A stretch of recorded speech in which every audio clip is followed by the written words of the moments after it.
Hi, and welcome to this video. I am wearing the perfect shirt for today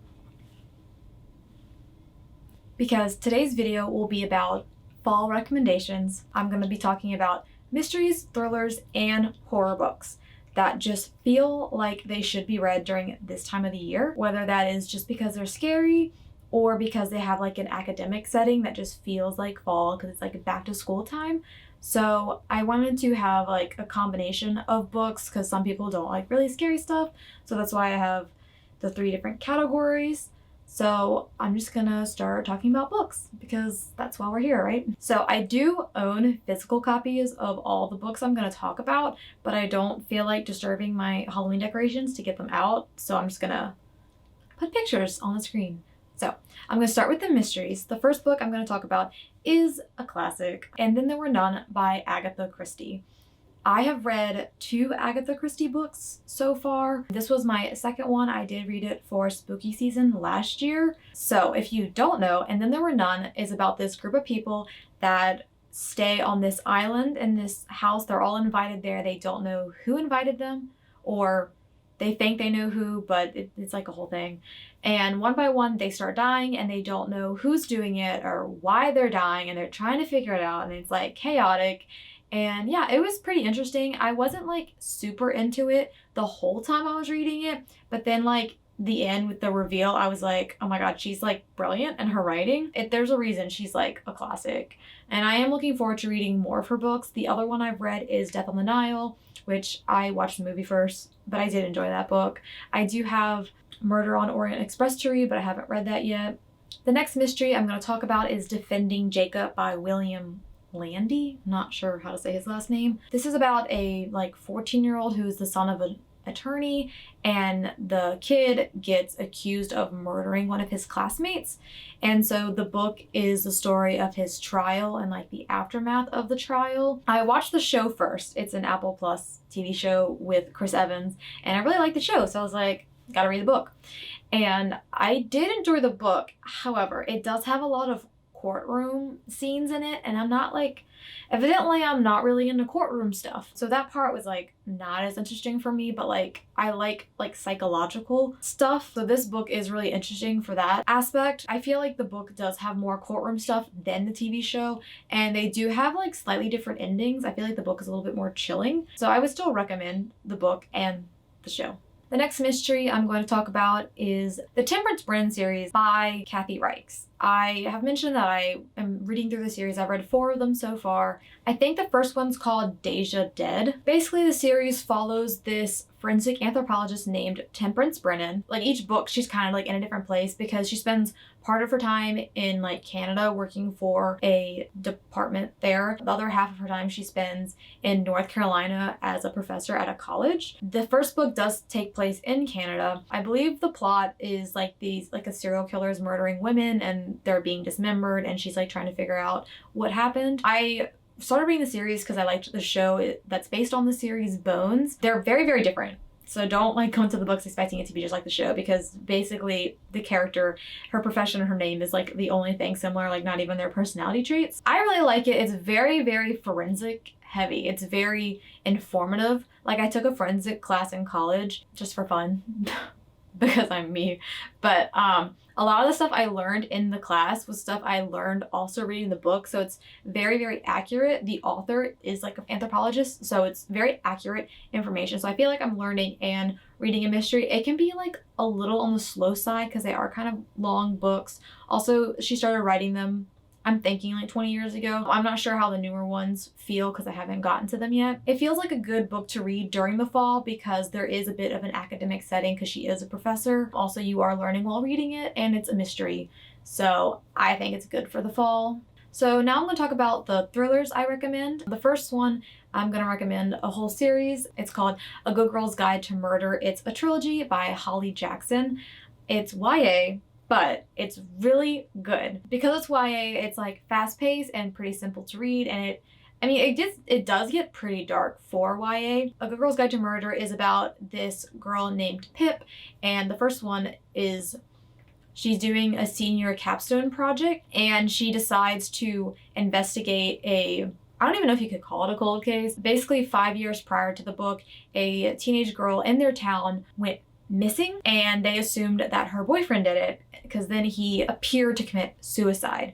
But Pip doesn't think he killed her, and she wants to investigate to see who did kill her. So the book just follows her going through clues, interviewing people. She teams up with the dead boyfriend's brother, who's like close to her age. It's really interesting. I really, really love Pip. I have read the series twice now. I've read like all 3 books on physical copies, and I went through and listened to all of them, and I really, really like the whole series. So I would recommend it to anyone. It also feels like fall because the first book takes place when she's like going back to school. So it has like that academic setting, and it's a thriller, but it's not, I mean, it, like I said, it gets kind of dark being YA, but it's not like too bad if you're worried about that kind of thing. There is some suspense in it, but it is YA. So the next thriller I'm going to talk about is You by Carolyn Kepnes. Not really sure how to say her last name. Sure, you've heard of it. I've talked about it before.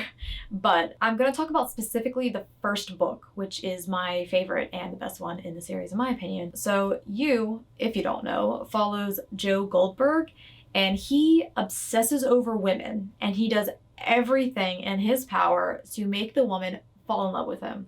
And yes, that means murder. The first book, his You, it's written in second point of view. Like he's like, you do this, and you read the book, and then you flip your hair, and the you is his love interest. So it's like kind of unsettling to read because he's insane. It's from a serial killer's point of view, which I find really interesting, but it is a little unsettling, especially if you have a history with like stalking you. Maybe don't read this book because it's very unsettling, but I love it. I think it's like, it creeps me out a little bit, but it's really, really interesting. And this book also has an academic setting because his love interest Beck is a college student. I think she's working on her master's. I don't know. She does some kind of, she has classes. She's a writer. I don't really care for Beck, but that's something else entirely. The next thriller I'm going to talk about is The Book of Cold Cases by Simone St. James. This book is about a woman who by day she works as like a receptionist at like a doctor's office or something, and then by night she likes to blog about cold cases. And so in her town there's this older woman who lives in this big house, and she never talks to anyone because as like a young woman, teenager, I forgot, she was accused of murdering her family. She has never agreed to be interviewed by anyone, but the main character reaches out to her and asks for an interview, and she agrees. So she starts going to her house to interview her, and like weird stuff happens. When I read this, I wrote in my little review that it was like a psychological thriller, but it takes place in like a haunted house kind of feeling. So I think it's perfect for spooky season because of that haunted house setting. I really, really enjoyed this book. This author also wrote The Sundown Motel, which was like really popular a couple years ago. So I do own that book, but I have not read that one. The next book I'm going to talk about is part thriller, mystery, part horror. I'm going to just like make it own category for it. It is YA. It's called The Mary Shelley Club by Goldy Moldavsky. I butchered that so bad. Sorry. So this book is about this group of teenagers that have this very exclusive secret club. Basically, they all love horror movies. So they like hang out and they watch horror movies together. And then they also plan like pranks to play on their classmates. Like each one plans a prank and then they all execute it. If you're hearing meowing, it's because Cooper is in timeout for trying to kill Ember. So he's in timeout across the hall, and there's 2 doors blocking him, but if you hear him, it's because he's bad. Anyway, so they play pranks on their classmates. One person comes up with the idea and then they all execute it together. And so the book starts when this main character joins the school and like weird stuff starts happening, and she eventually finds out about the club and she joins the club. And of course she has a dark past that eventually unravels itself over the course of the book.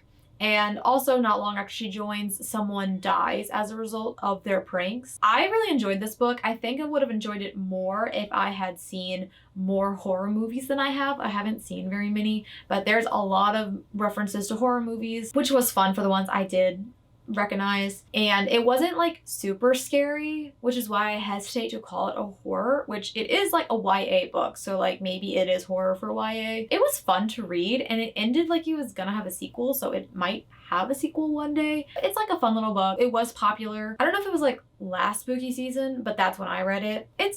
I enjoyed it. So I'm recommending it.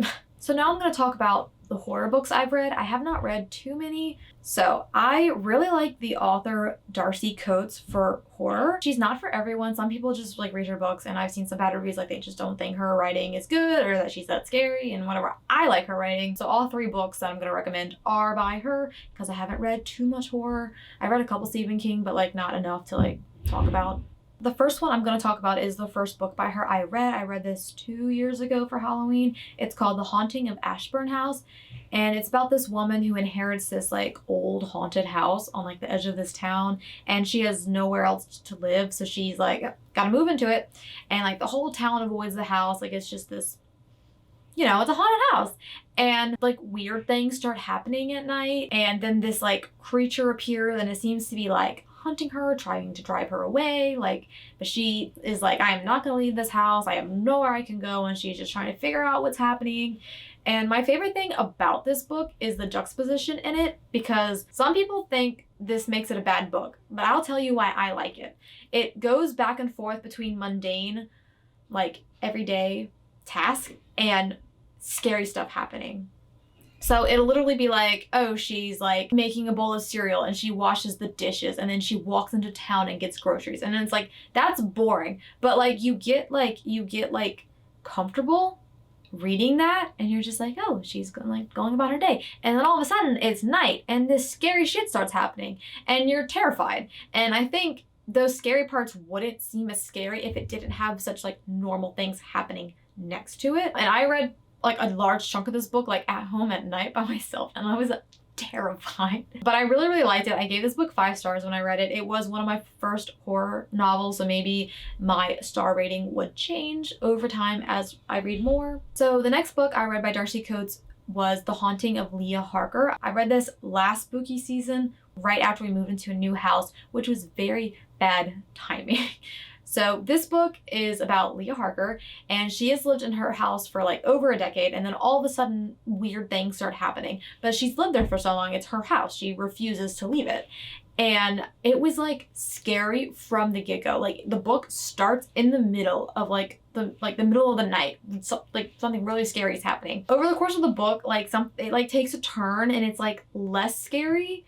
And it has like a good storyline that doesn't even feel that scary. But then there's also like a reveal near the end that like is very unsettling. I really enjoyed this book. I didn't give it 5 stars. I don't even know if I gave it a rating, but it wasn't like a 5-star feeling. I did really like the plot of this one though. It has like a bit of an emotional plot to it, which is kind of weird in a horror book, but like you'll see if you read it. I did like this one, not as much as Ashburn House, but I like this one. So the next Darcy Coates book I read is called The House Next Door. This one is probably my least favorite of hers that I've read so far. So this one the main character lives next door to the haunted house, as you can tell by the title. And like this house cannot keep occupants. Every time someone moves in, they only last a couple months and then they move out. And she just likes watching from her window.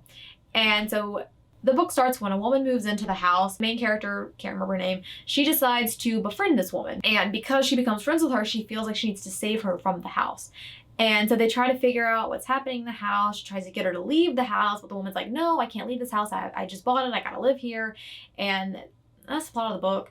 This one wasn't super scary. It was a haunted house, but they were like taking breaks from the house because they would like go stay at her house. And it wasn't super scary. It did have like other plots happening on top of the haunted house. So I didn't dislike this one. I still liked it and it was nice to read during spooky season, but like I said, it is my least favorite of the 3 that I have read. So now I'm going to talk about my spooky season TBR that I have. First, I'm going to talk about one of my current reads, which is The Ravens by Cass Morgan and Danielle Paige. This is a YA book that I'm currently reading on my phone during my lunch break. I'm only like 20% into it, but I'm enjoying it so far. It's about this college named Westerly, and it follows this sorority that is a cover for a witch coven. Perfect for spooky season. It has that academic setting and witches. Doesn't Westerly like just sound like a college of witches? Like, I don't know.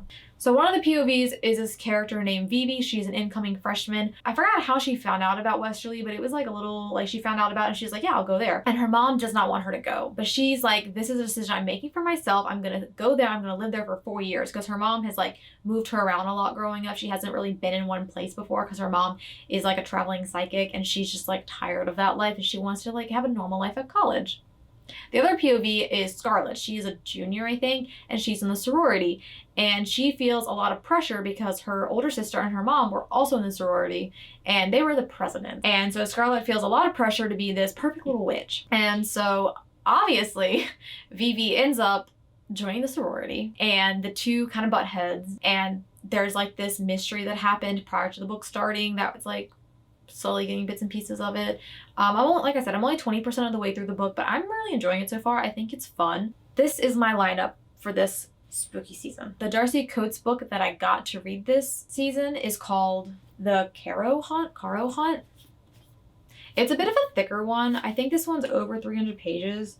Yeah, it's like 365 pages, so it's a bit longer. I went to Barnes & Noble on Labor Day, double stamp weekend, and I started looking through her books, and they all sound interesting to me, honestly, but I was trying to find one that didn't take place in someone's own home, because I don't feel like getting scared of my house again, even though I've been here a year now. So this one takes place so the main character evidently does tours of a local haunted house, and so the group of them are staying there overnight, it seems like, and they get trapped there by a storm, and then like weird stuff starts happening, and I think that's fun. That sounds fun to me, so I'm gonna read this one and see how I like it. The next one I got to read is not gonna be horror, it's just gonna be spooky season. It is called Practical Magic by Alice Hoffman. This is a movie from like 20 years ago. I watched it when I was a kid, and I didn't realize it was that movie until like a couple years ago. A friend of mine showed me the movie, and I was like, oh yeah, I've seen this. It's the movie, like I said, I haven't read the book yet, obviously, because I'm about to read it next month. The movie is like the kind of thing I love, and I know it's not for everyone, but it's just like a feel-good family movie that like feels very early 2000s, and it just feels great. Like, it's just like so comforting to watch, but then it also has witches in it. So basically it follows the Owens sisters, and basically there's a curse on the Owens family where they find love, but they can't keep love. Something always happens that like keeps them from holding on to their love. And so the two sisters, like, they're really close when they're young, and then most of the movie takes place when they're adults. I'm assuming the book is the same way. So basically one sister does get married, the other sister runs away, and I'm assuming the book is going to follow what happens to each of their relationships they end up in. Also, they were raised by their aunts in like this house. I'm not going to call it a haunted house, but witches live in it. So, you know, this house in town, and the whole town like talks about like how they're witches and they avoid them and like da da da da. So I just think this would be like a really cute book to read for spooky season, especially because I like the movie so much. I probably will rewatch the movie this year.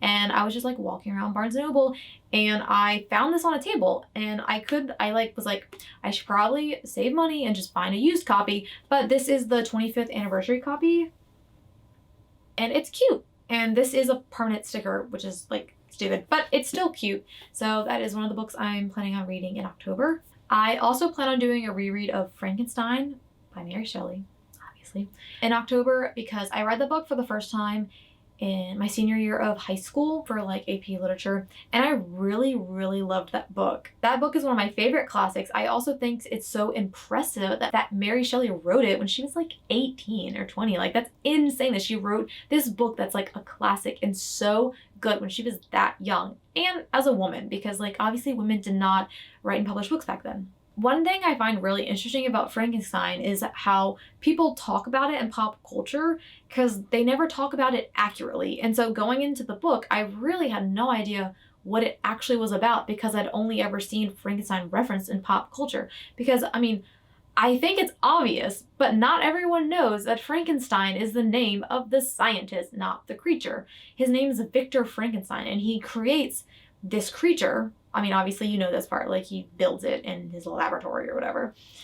And the creature never has a name. Like, he never names it because he's like, he hates this creature he created and he tries to abandon it. So part of the book is him creating the creature, and the other part of the book is him like trying to escape the creature because the creature has a mind of its own. Like, he's very, very intelligent. And the book is just so fascinating, and I have not read it since I was in high school, and I think I would enjoy it a lot more as an adult. So I do plan on rereading that. If I have extra time, I'm going to tell you the other 2 books that are on my radar for spooky season. I really don't think I'm going to get to them, but maybe I will. I think I'm going to try to read The Shining by Stephen King. I watched the movie for the first time last spooky season, and it was really fun. It's like not very scary. It was more like a psychological horror type thing. And so I might try to read that book. I do already own it. It's one of my mini Stephen King books. I also have a cute little cozy Halloween book that I got when I worked at a bookstore. It's called Candy Corn Murder. Like, it looks so cute. I don't even know what it's about. Okay, so it seems like it's about this character named Lucy and her husband Bill and his best friend Evan. I've been working on like a pumpkin contest, and then Evan is found dead and Bill gets blamed for his murder, so Lucy is investigating to clear her husband's name for killing his best friend. I have not had good luck with cozy mysteries in the past. I don't know if cozy mysteries just aren't for me or if I've only read like not good ones, which I know most cozy mysteries don't look good. But if you knew me and my personality, you would think I love cozy mysteries because they just seem right up my alley. So maybe this one will be better. It's just really cute, and I got it for like a couple dollars. This is definitely at the bottom of my TBR for spooky season. So maybe not this year, but maybe next year. So those are all my recommendations for spooky season. I hope I talked about something that interests you. I hope by giving a little bit of a variety, I gave somewhat a recommendation maybe. I'm really excited for spooky season, as you can tell by all my decorations and my spooky shirt. I'm really, really looking forward to reading my spooky books I picked out for this season. I'm not going to start reading them until October probably. I have a couple more books I want to read in September. So thank you for watching my video.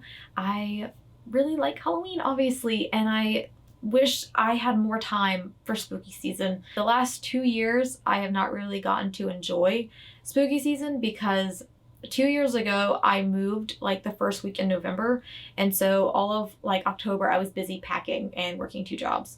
And I just didn't really get to enjoy it. And then last year, we had just moved into this house like midway through September. So by October, I was like still kind of settling in. And I did read, okay, last spooky season, I read 3 books and like part of one that I finished in November. I'm hoping I get to like fully enjoy spooky season this year because I'm fully settled into this house. And I am still working 2 jobs, but I'm trying to make more time for myself because I'm very burnt out from working so much the last couple years. So hopefully this spooky season will be good and I will get to enjoy my reads. I think that's it for this video. Thank you for watching, and I hope you have a wonderful spooky season, and hopefully you read some nice spooky books, and maybe I'll see you in my next video. Bye.